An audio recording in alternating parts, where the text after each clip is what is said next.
Hello, everybody, and welcome to the TeacherCast Educational Network. My name is Jeff Bradbury. Thank you so much for joining us today and making TeacherCast your home for professional development. This is the TeacherCast podcast. Today, we're going to be talking all about ways that we can prepare our students for their tech-driven workforces. Today, we're talking about different things that we can do not only in our classrooms, but around our classrooms that are going to help provide our students not just with that great technology, but the why. Why are we doing things? How are we going to do it? And what happens in the future once we want to expand on those concepts. I have some great guests today from the Promethean company and also a fourth grade teacher. I'm looking forward to the show. But before we get to our interview, I want to remind you guys that we've got some great things coming up on TeacherCast. If you're a teacher out there looking to bring audio and video into your classroom, you can check on over at educationalpodcasting.com, where we have an entire world dedicated to helping you guys bring dynamic lessons into your classroom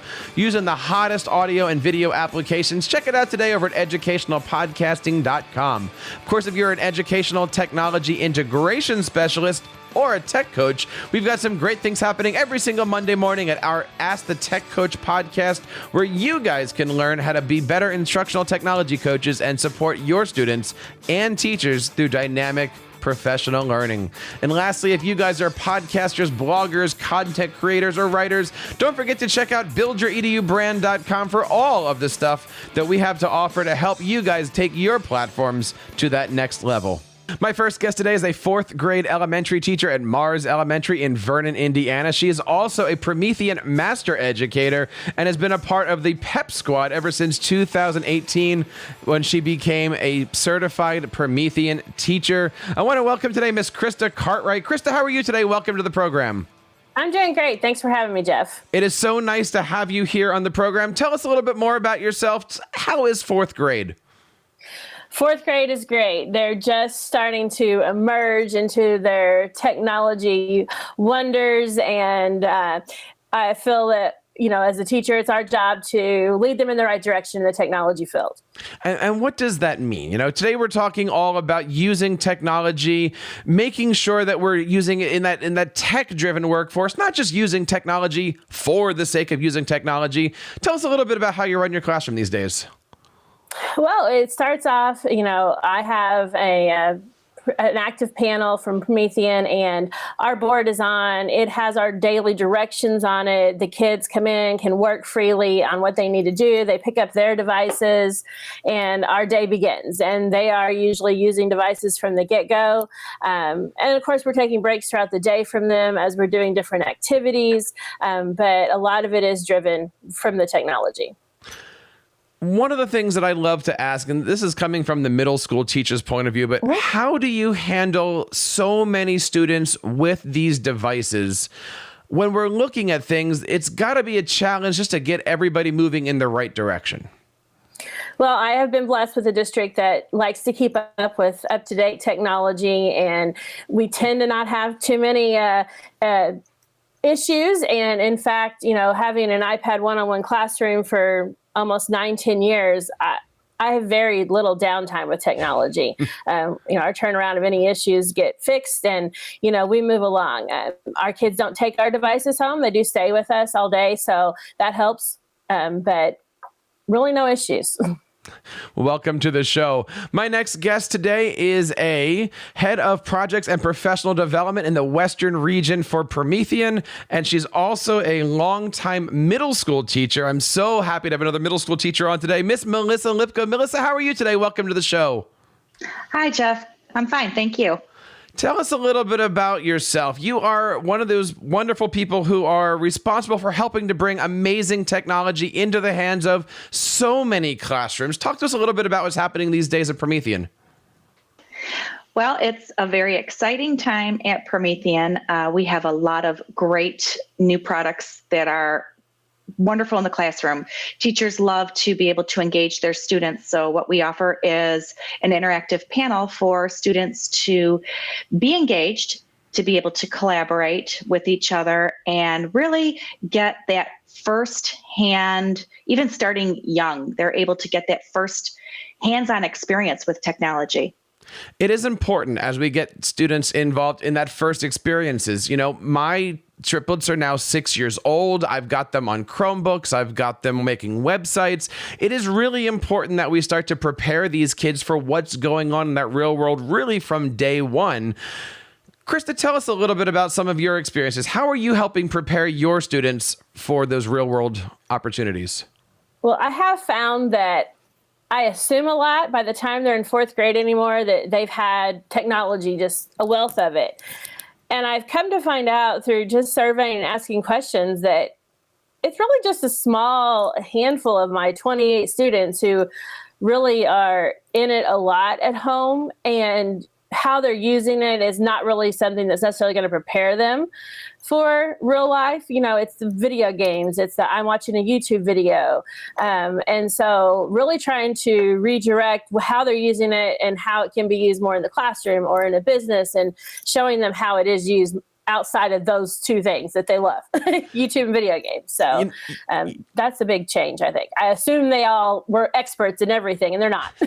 Well, we talk a lot about the why, right? Not only showing kids the what and the how, but really giving them the idea of why are we doing this? What is the reason why we're putting this piece of technology in your hands? And why is it important that we learn this? I'm sure that there's a lot of examples in fourth grade where the kids are trying out Minecraft, Fortnite, but you really got to show them why are these different skills important? Yeah, when we get into looking at the coding backside of it, you know, they're really, I think they don't understand how much it takes to create those video games, and realizing, gosh, you know, maybe this is a career I'm interested in, or this does take a lot of work and a lot of schooling, and I need these other skills besides technology skills to be successful in this day and age. We try to pull in businesses and take them on field trips so that they can see some of that technology in real life. Now, Melissa, when we're looking at putting the technology in the hands of our students and in our classrooms, obviously professional development brings a huge component into this. It's not just giving them a board or giving them, you know, an iPad or something, but really trying to give them that whole sense of this is important because. Could you comment a little bit on why it's important that we're getting our kids ready for the technology-driven worlds that are in their futures? Sure. I think the best example I have is having two grown children, young adults now, and watching them as they progressed through the classroom from having very little technology to then having more and more as they got older and times changed. It was very important once they left high school to have the background to be able to go into the college or the trade schools and be able to know how to use the technology. For example, applying, how, you know, going online. What do you, the people that you're applying to, they want you to have an online, either sometimes it's an interview, sometimes it's your online resume. How do I create these things? How do I interact online? So when you go into the classroom and you try to make it important for teachers to know that, yeah, this is great. This is a great tool. Everybody wants to have technology in their hands. They need to know that they are very powerful in teaching those students how to get to that next step in their career, in their life, by showing them the ways to do it and interact with it and use it in the way they're going to use it when they do get out in the workforce or in their after post-secondary education. Well, how do we do that, right? Because over here we have Krista, who's teaching fourth grade. Myself, I've got 6-year-olds. And, you know, when I go to school during the day, I have middle schools. How do we start to talk to our kids about their futures when their futures are so far in front of them? So I like to do, when I was teaching in middle school, we took our kids on a real life field trip to, it was called Exchange City. And kind of like what we're doing now with technology, we were teaching kids how to write a check, how to apply for a job, how to pay your taxes, how to pay your bills, how to budget your money. So all of those skills that we teach kids everyday life are kind of those things that we're trying to teach our kids with technology, because it's the way we're seeing this world evolve. Kind of like your basic skills to succeed in life. And Krista, comment on that a little bit. How do we successfully do all those things when, again, with fourth graders, they're not thinking about balancing checkbooks? They're not. We do a lot of blogging about novels and things that we are reading, and I try to connect it to some of the blogs that they follow, and talk about how what we're typing in those and how we should type in those and how we should respond to people. And they know that it has to go through me before I actually post it. But I'm always reminding them that when they become an adult, they're not going to have someone proofreading or, just thinking about what they're saying, that they really do need to think about what they're putting out there, as a fourth grader even. It's still going to be out there on the internet. I think those real world lessons are important. Right now I'm working with my 6-year-olds to create Google sites, and they want to put links up on their site, and they want to take pictures of themselves because it's fun. And of course they want to share it with grandma and grandpa, but I'm also going, all right, they're only 6 years old, but do I start to teach them about internet safety? Do I not? Because as parents, I'm the one putting up more pictures of them than they're going to put up of themselves. Where does all of this start? And I guess it probably starts with having those discussions in the ed tech spaces. Melissa, talk to us a little bit about some of the conversations that Promethean is having as far as putting not only technology in the hands of our educators and our students, but putting the right kinds with the right kind of professional learning, so that way we can make those best choices for our students. So along with, teaching the teachers how to use the technology, we also make sure that they're well aware of the privacy of the students. I know with our ClassFlow-based software, there is a large document that teachers are given when we do the professional development on the protection of the privacy of the students. We also educate them in that forum. I think when it comes to actually the kids themselves learning about it, I think everyday life, watching things that come out on the news and on the internet is a great lesson for, hey, this is why you don't do this. This you see in public figures, this is not the right way to handle yourself when you're using technology, because it can get in anybody's hands, and you have to be well aware of the audience that you may, interact with. Krista, what do you think? As somebody who's in the trenches here every day, how are you creating real world meaningful examples? Would you be able to share with us maybe a project that you recently worked on that really sparked the imagination of your students?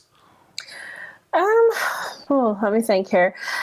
Probably one that we do is just sort of giving them sort of it's a math project where they are using the technology to showcase it. We collaborate with it up on our active panel. Everyone gets involved with it, and we sort of turn it in as like, this is their job. This is, you've now accomplished this. You've earned this because you accomplished and you finished this project, and you had tasks and you had deadlines, and that is real successful. And they like that. They like feeling that success. They like seeing their projects up. They like people commenting on them, because that's what they do when they watch a YouTuber. They get to see those comments that people make in real time about their projects. I think commenting is one of those things that we need to be working on. We call it digital citizenship. Some of us just call it being nice to each other. But that seems to be one of those things that every student needs to be able to do. I love the fact that with these active panels and other technologies, you can have multiple students interacting at the same time, collaborating, competing, sharing these different things. Krista, talk to us a little bit about what the technology means when you see your students working together for a common goal. It's amazing, sort of the difference of knowing that when I used to do it, the same project, paper, pencil, and what a struggle it was sometimes to get them just to write, to respond. And now that we use the technology piece to it, some of my kids that normally I'm fighting to get a paragraph for will write, and I'm just like amazed when I hear their real voice come out, because the technology is the added piece that we didn't have before. So that's amazing. That student voice is always important, right? And that's something that even as a middle school teacher, I'm trying to figure out, how do I bring that in when I'm teaching in those years that are shy? And one of the things that we always look at is the STEM education classes. You know, our science, technology, engineering, math. I even go as far as saying social studies and music belong in there because everything can really be taken into a STEM education. Talk to us a little bit about your experience, Krista, using STEM initiatives and how do we not only introduce these concepts of joint projects and, you know, the STEMmy type things, but really the collaboration efforts to move these kids into those work-related concepts. Yes, I actually don't teach science. I teach social studies to all the fourth graders. And so I've been trying that, pulling that into that social studies aspect where we're trying to build a fort and recreate those things. And we have a maker space. And so just having all kinds of different supplies, whether it is really technology driven or not, whether it's just Legos or scrap boxes and things like that, but getting them in there and tying that into other fields to build and make and create things and, you know, seeing where that can go with them. You know, I think over the last 20 years that I've been an educator, we've certainly seen this whole concept of tech-driven workforce change. Internet came in, one-to-one devices, everybody's collaborating now. Melissa, as you guys, as a Promethean, figure out where things are going to be going, as you guys are building the future, what are you looking forward to in tomorrow's classrooms? Well, I'm really excited with the STEM is a big part of what we do to incorporate in our panel. We have Bluetooth capability where the students are able to bring in little bits is one thing they love to work with, and they love to learn so much about how creating coding and all that kind of stuff with their little bits. They also love to do different things within Promethean, like the escape rooms. We have a great escape room where we incorporate all types of, you know, from STEM to, collaborating with each other, to team working with each other to kind of solve a problem. I love those things that Promethean's doing. Another direction I know we're going to be moving in is the AR VR, which is going to be very popular coming up on the horizon. I know we're looking into different aspects of that and how we can incorporate that into the technology that we provide for teachers to engage their students in the classroom. There's certainly a lot of things that you can do with an interactive board. There's certainly a lot of things that you can do with the mind of 30 students. And I'm looking forward not only to seeing what's happening at Promethean in the future, what's happening in Krista's classroom, but we want to know what you guys are doing in your classroom. There's, of course, a lot of great ways that you can reach out to us and let us know how you guys are being innovative in your classrooms. You can, of course, reach out to us over on teachercast.net. Leave us a voice message at teachercast.net/voicemail and email us at feedback@teachercast.net. We would love to hear what you guys are doing to help your students become better equipped for their futures in their workforce. Ladies, I want to say thank you guys so much for coming on this show today. Melissa, tell us a little bit about how we can get a hold of Promethean and where we can learn more information about the great things coming out of Promethean World. Sure. We have a wonderful website. It's prometheanworld.com. That's our corporate site. You could even go further for teachers. A great place to get resources and blogs and learn about our products is prometheanworld.com/learn. You'd find a lot of great information there and some really cool tips that you can use in the classroom. And of course, we're going to have all the links to this stuff up on our show notes over on teachercast.net. Krista, where can we go and find out more about great things that you're doing in your classrooms? You can follow me on Twitter at KristaC42. I'm posting a lot, promoting Promethean and all the great things that we're using our active panels for in the classroom and checking out tips and things that you can do. Now, we had mentioned at the top of the show, Krista, that you are a Promethean PEP. What's the word here? PEP. Evangelist program. So 2018, Promethean got a group of teachers together and we actually presented at ISTE and they wanted to continue that. We got a huge response from the crowd there and people liking to see exactly how it's being used in the classroom, not just from their Promethean employees. And so we continued with that. We meet monthly via webcam and conference calls, and we just talk about updates and what would we like to see, what changes need to be made, what suggestions do we have. It's a great, it really fires me up, gives me ideas, as well as I think helps Promethean see what changes, what things are we looking for in their products. And Melissa, what is it like for Promethean to have such a dedicated group of teachers that are helping you guys shape what the future of education is going to look like? It's amazing. Krista was one of the ones that I noticed right away. I remember seeing her at one of the conferences we had down in her area. And right away, when they came up to us and said, hey, do you have teachers that we could kind of form this group? She was the first one that came to my mind. And I said, she'd be phenomenal. I've seen her at conferences. I've seen her present. It's exciting. The teachers can have that real connection. They feel like, wow, Promethean is really listening to what the teachers want. And by having their voice out there is huge. We love having them as part of our team. Well, the one thing that we can learn from today is it's not only about student voice, but it's also about teacher voice, reaching out, taking control of not only your professional development, but your students' professional development. Reach out to some of the great folks at Promethean today over at PrometheanWorld.com. And of course, we're going to leave all of the links to both Promethean and Krista's programs in our show notes over on teachercast.net. I want to say thank you guys to Promethean for making this show possible and bringing us a great program with Melissa Lipka and Krista Cartwright. And on behalf of everybody here in the TeacherCast Educational Network, my name is Jeff Bradbury, reminding you to keep up the great work in your classrooms and continue sharing your passions with your students. You've been listening to the TeacherCast Educational Network, hosted by Jeff Bradbury. Please reach out to the show with all of your questions on Twitter @TeacherCast or online at www.teachercast.net. Be sure to subscribe to our podcast so you don't miss any future episodes. And please take a moment to write a review in the App Store.